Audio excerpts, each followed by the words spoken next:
कहते हैं अमरनाथ गुफा में साक्षात महादेव विराजमान हैं। यह गुफा ऐतिहासिक और धार्मिक दृष्टि से बहुत ही खास मानी जाती है।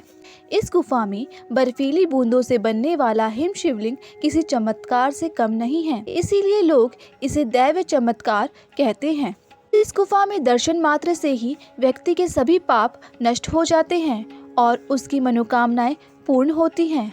कहते हैं कि महादेव की इस गुफा में सदियों से एक कबूतरों का जोड़ा रहता आ रहा है, जिसके बारे में किसी को कुछ नहीं पता कि यह कबूतरों का जोड़ा कहां से आता है और यहाँ पर कैसे रहता है।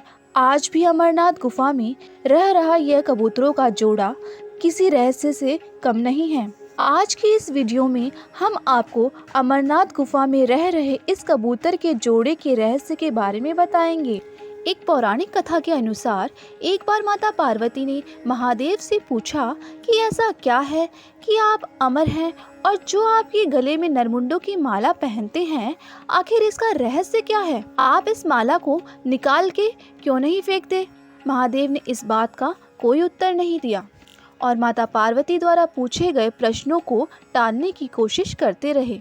लेकिन जब माता पार्वती नहीं मानी और महादेव के रहस्य को जानने के लिए बार बार महादेव से हट करने लगी, तो महादेव ने हार मानकर माता पार्वती को कहा कि ठीक है, मैं अपने अमर होने के रहस्य के बारे में बताता हूँ, लेकिन इससे पहले हमें किसी एकांत जगह पर जाना होगा ताकि मेरे इस रहस्य के बारे में कोई और ना जान पाए।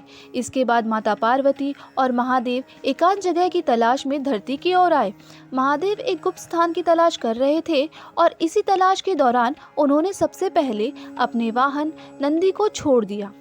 कहते हैं महादेव ने जिस जगह पर नंदी को छोड़ा था उसे पहलगाम कहा जाता है, जहाँ से अमरधाम गुफा की यात्रा शुरू होती है।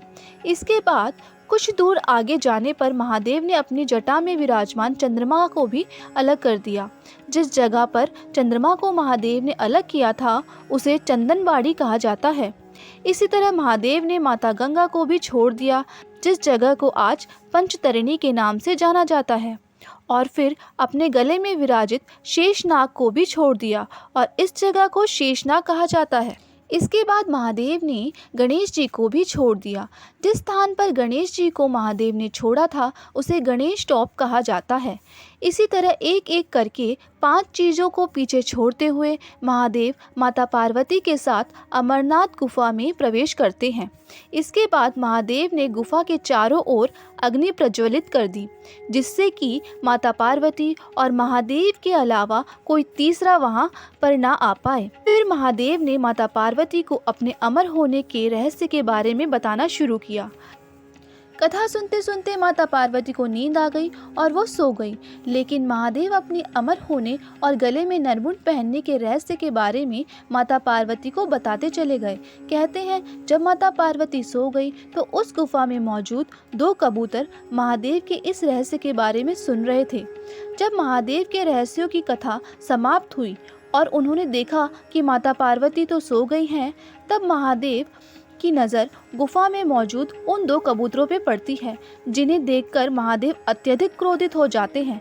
जिसके बाद दोनों कबूतर महादेव के चरणों पर आकर उनसे कहते हैं कि महादेव, हमने आपके अमर होने की कथा सुनी है। यदि आप क्रोध में आकर हमें मार देंगे तो आपके अमर होने की यह कथा झूठी साबित होगी। थोड़ी देर बाद जब महादेव का क्रोध शांत हो गया तो उन्होंने उन दोनों कबूतरों को वरदान दिया कि वे दोनों अमरनाथ की इस गुफा में सदैव माता पार्वती और महादेव के प्रतीक के रूप में रहेंगे। कहते हैं तब से लेकर अभी तक कबूतरों का यह जोड़ा अमरनाथ की गुफा में ही रहता है। जो भी श्रद्धालु अमरनाथ में हिम शिवलिंग के दर्शन के लिए आता है वो उन कबूतरों के भी दर्शन करता है। श्रद्धालुओं को लगता है कि कबूतरों के रूप में उन्होंने सच में ही महादेव और माता पार्वती के भी दर्शन कर लिए हैं। महादेव के भक्त इन दोनों कबूतरों के दर्शन करने के बाद अपने आप को धन्य मानने लगते हैं।